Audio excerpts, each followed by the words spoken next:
porque ninguém fala nada. Eu lembrei da oposição hoje. Oposição na Assembleia, principalmente, tímida para não falar assim, que não existe oposição. Uma oposição que não... Hoje, né, nós estamos falando nesse mandato agora do Caiado, uma oposição calada, que não critica, que não fala nada. E a gente vê muitos que estavam ao seu lado, que eram base do governo Marconi, eram oposição ao Caiado no começo e já viraram base do Caiado, estão amando o Caiado. Esse é um problema de Goiás, é um problema do Brasil. Como que a pessoa muda assim da noite para o dia? Infelizmente, isso não é um problema de Goiás, só é do Brasil.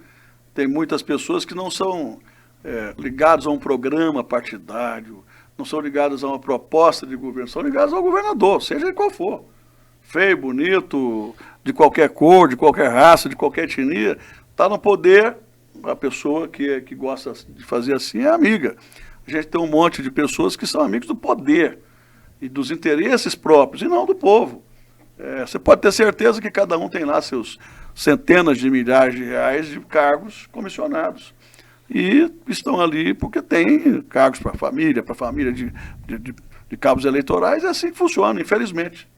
Quer dizer, a gente na época tinha toda uma parcimônia em relação a isso, as portas foram escancaradas.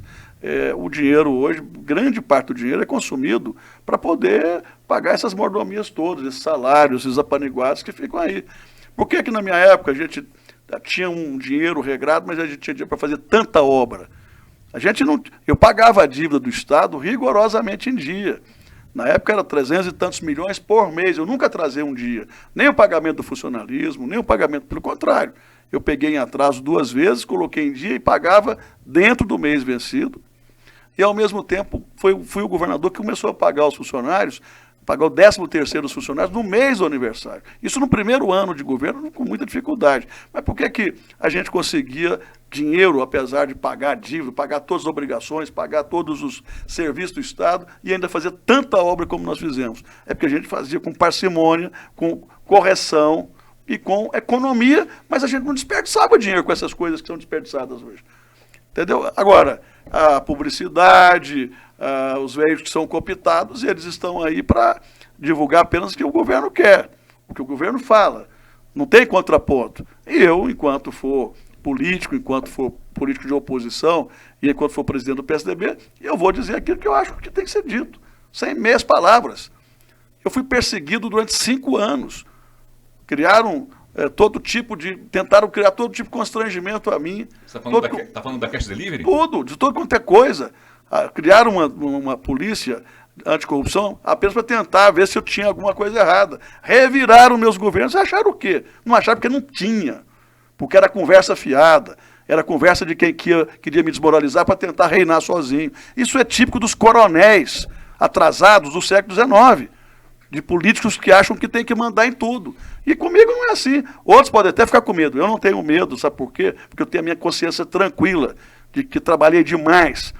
Pode ter alguém que tenha trabalhado tanto quanto eu, mas mais ninguém trabalhou. A gente lutou nos meus mandatos todos, dia e noite, domingo a domingo, de sol a sol, à noite, de madrugada, para que as coisas acontecessem. E com planejamento.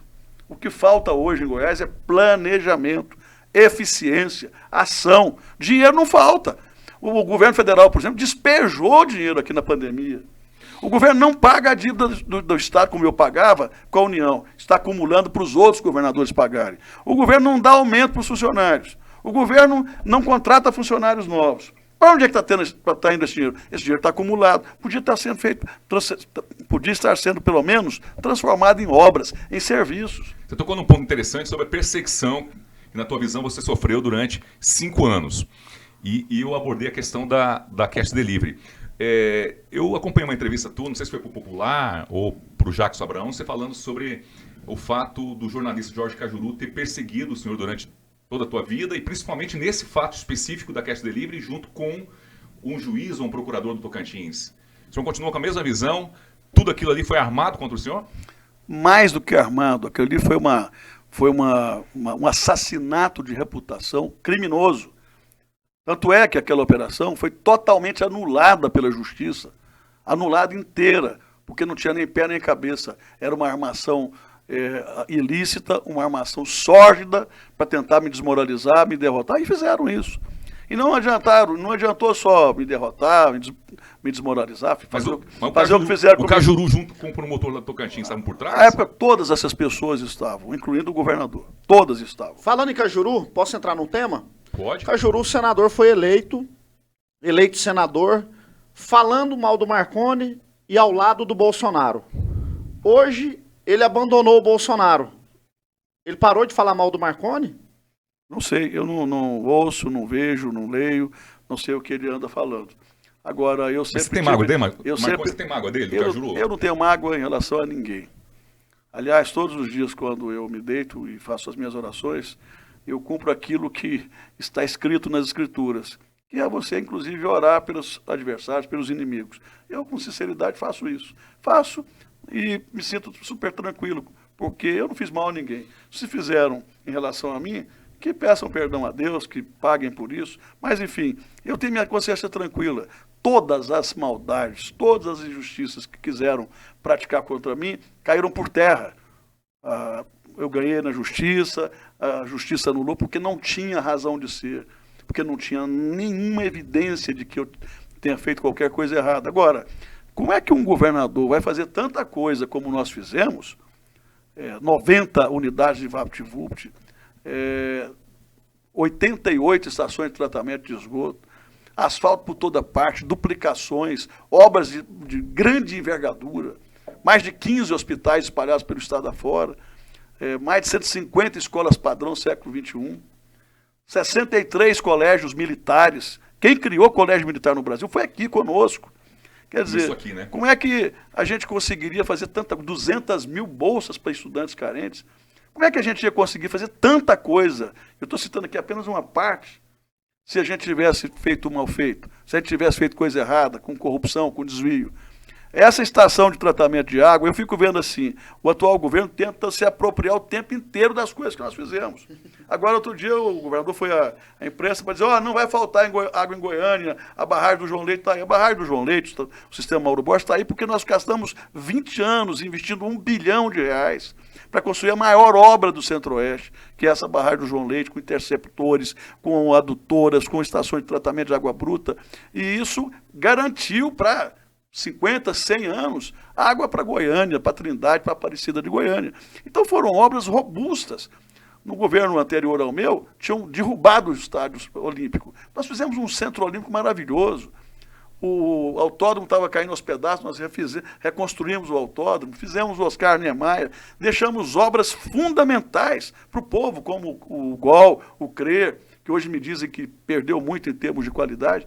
Fizemos, enfim, a gente fez casas populares, a gente fez em conjunto com a Caixa Econômica mais de 300 mil casas e apartamentos. Então, a gente fez. Agora, como é que nós fizemos? Porque a gente fez economia, gastamos com parcimônia e fizemos com planejamento, com ação. Eu vejo um grande legado, realmente, na tua história como governador. Agora a pergunta é, por que com toda essa história tua, você perdeu 2 eleições consecutivas?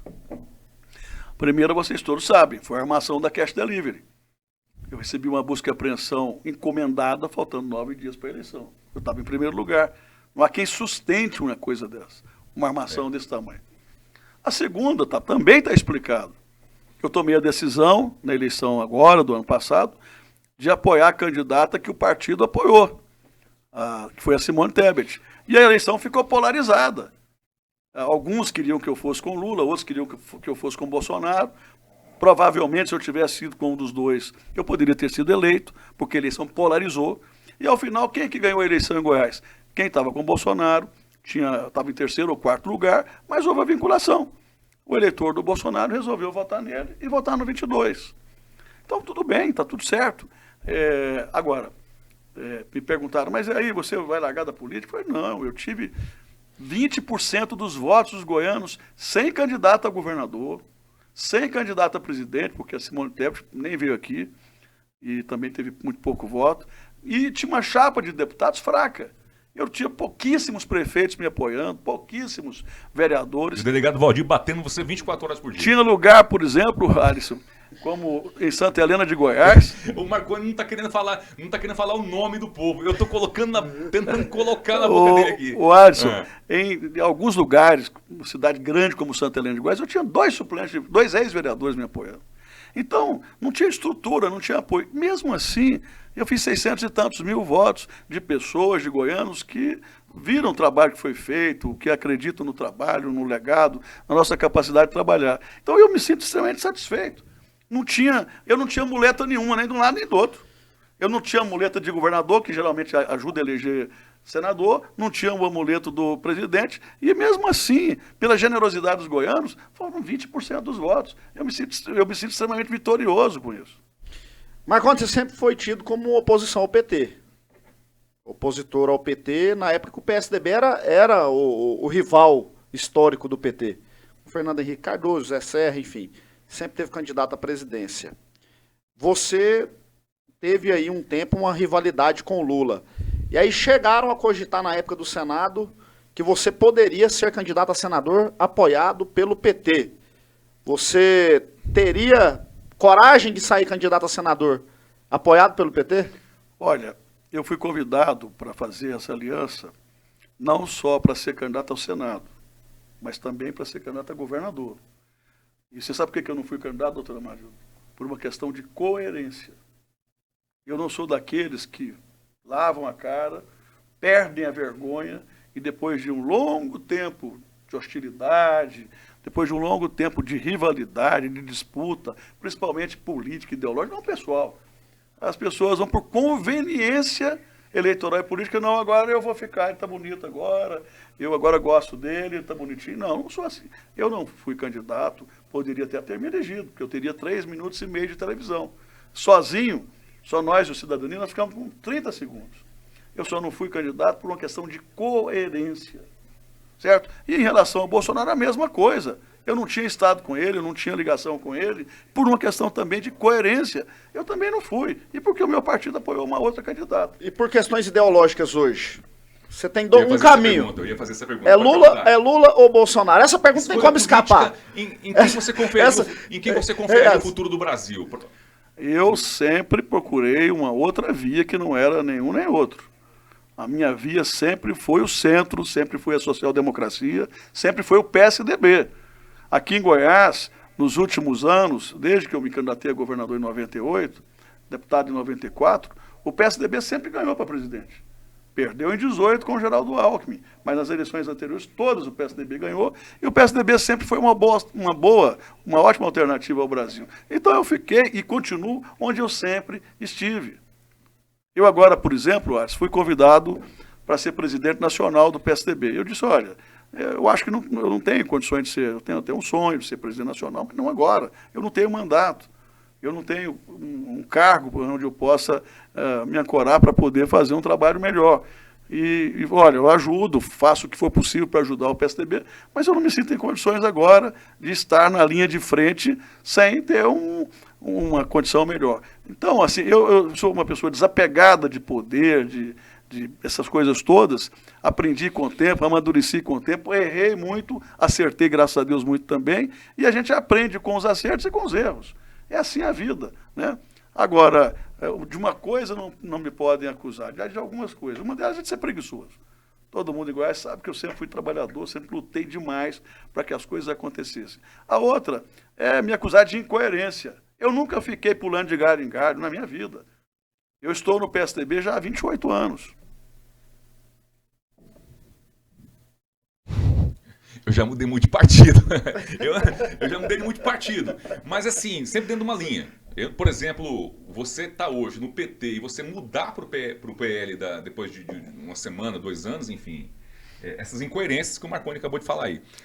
Agora você foi 4 vezes... Ontem, só para dar uma descontraída, uma pessoa de uma cidade importante do interior me ligou dizendo, olha... Eu estou pensando aqui em ser candidato pelo PL e eu acho que o PT vai me apoiar. Eu falei, eu acho que se você for candidato pelo PT, o PL não vai te apoiar nunca e vice-versa também. Se você for pelo PL, o PT não vai apoiar nunca. É melhor você vir para o PSDB, que aí às vezes você tem o apoio dos dois. Mas aí deixa eu te perguntar, existe, no meio dessa polarização que está hoje o país, Existe um caminho pelo centro? Existe uma saída pelo centro? Porque hoje, Eu hoje espero- a gente não enxerga isso. Eu espero que haja. Eu acho que essas coisas têm que irem sendo construídas com o tempo, né? Eu não fico torcendo contra também. Eu torci para que o ex-presidente Bolsonaro dê certo, torço para que o governo atual, o presidente Lula, dê certo. Eu acho que a gente, como cidadão, tem que esperar